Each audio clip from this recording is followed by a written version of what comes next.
everybody, we are back and just a half step behind what I said that we would be. I tried to come back and show how we make the adjustment into the breeding loft. I put all of the cock birds in each of the 3 sections here, and we'll kind of walk through each of them, but gave them the ability with the both fronts on to utilize these as their boxes and perch there and kind of establish where they wanted to be.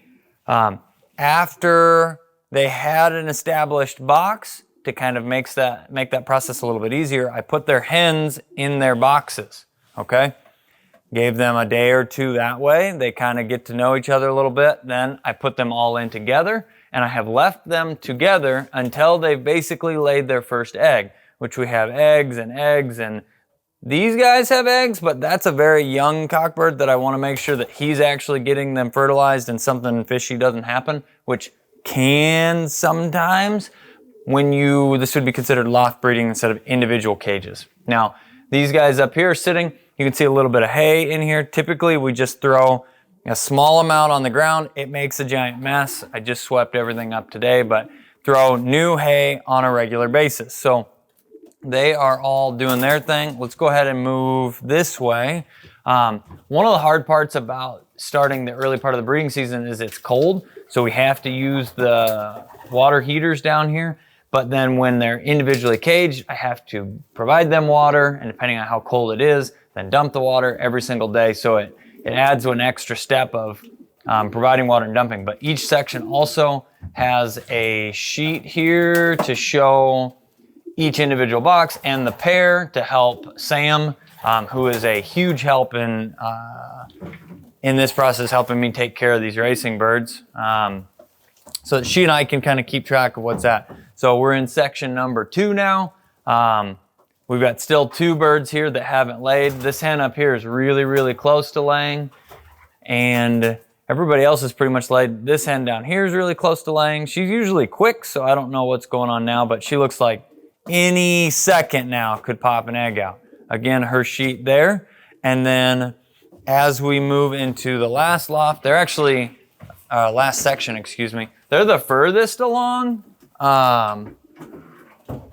where I've got 5 of them out flying. I do have 1 pair that's really well established and they're flying fine. There's been no issues with them staying in their box, but they haven't laid an egg, and I've let them out basically to fly around. Out and flying is the best option, but when you're introducing all of these to a loft section like this, there can be some turf wars per se, and you want to make sure that the birds are truly paired and they're getting bred. And once they have eggs, they do a lot better job staying in their space, kind of having the ability to stay on top of things. But some of the cool pairs that we do have together, it's 325 down here with the green band and 1447. So we've got a cross of the Flying D, basically Kittle strain, with my money winner from the Hoosier last year, not this season. We didn't have any money winners this season. We have Horsepower down here, which was the money winner at the Flying D last year, with 29. Her name was Black Power, which is not the Black Power. I want to give her a different name because she's not the Black Power line that it's the well-known Black Power. She just got that name. She was a money winner at the Hoosier. We've got them together.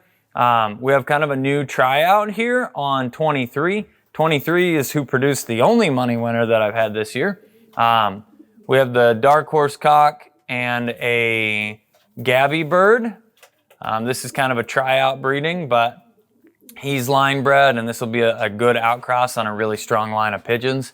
They haven't laid yet. Up top here, we have an HVR breeding. So that's Husk and Van Reel. Most of y'all know that, but Husk and Van Reel, and that's 256 who's up top here. New bird that I got from Lou this year. And this gal right here is the Holiday Cowgirl. She was a money winner at the Holiday Classic. Got her from Paul Daniels, and she's bred to 229, which was a money winner at the Peach 3 years ago. So this section should produce some quality birds for us. I'm pretty excited about them. This section is no slackers either. We have a Ternier cock who is on 19372. That's a hen out of 155, which is the old man, Grandelier blood. So he's produced 7 money winners. She's a really nice hen. Box J, you guys, it's 155, that bird's mother, and 90. 90's a full brother to a Hoosier winner. So neither of those birds have been money winners, but they have done, I don't even know with me that they've produced a money winner. They are good birds. They've not been paired together yet. This will be a line breeding on the Grandelier, the old man is what Lou calls him, Grandelier blood.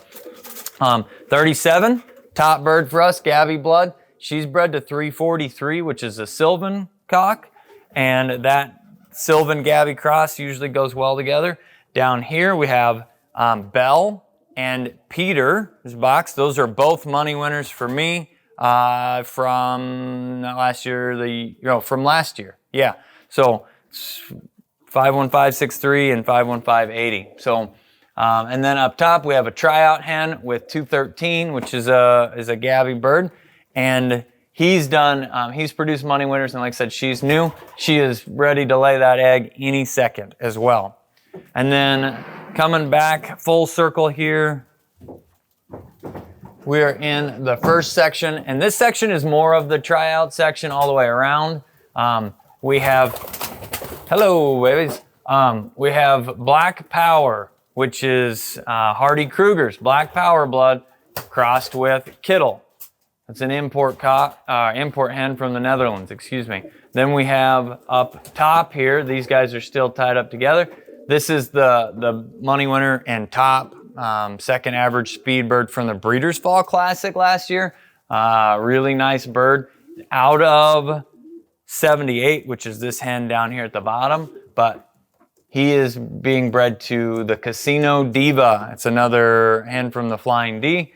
And then in this section, we've got a tryout that would be based off of Kittle and Best Kittle. Here we've got 48 on 603. That's a Rogier cock. So again, a new cross, good birds. 603, I don't know if it's produced any winners yet, but this will be just his second year breeding. This hen though, she's produced that money winner, but several birds in the money or in the top tier of stuff. So one of the better hens that we've got. Some of our birds are won sprint races too that didn't finish the finals. Last is Horsepower's mother. We've got crossed with a line-bred Urban Cowboy cock.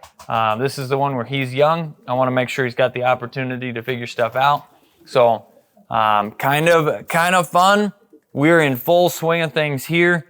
There will be, once I get everybody opened up, it's a little easier to take care of stuff because I just feed and water one place and everybody does their stuff.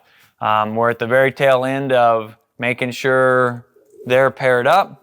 Next thing we'll get to do, and in a video pretty soon, in 3 to 5 days, we'll be able to candle these eggs, show who fertilized their eggs, who didn't, and then from there, we will have the opportunity to either pull those or know how many babies we've got coming before the hatch. So those would be the next things, candling eggs, and then the first hatch.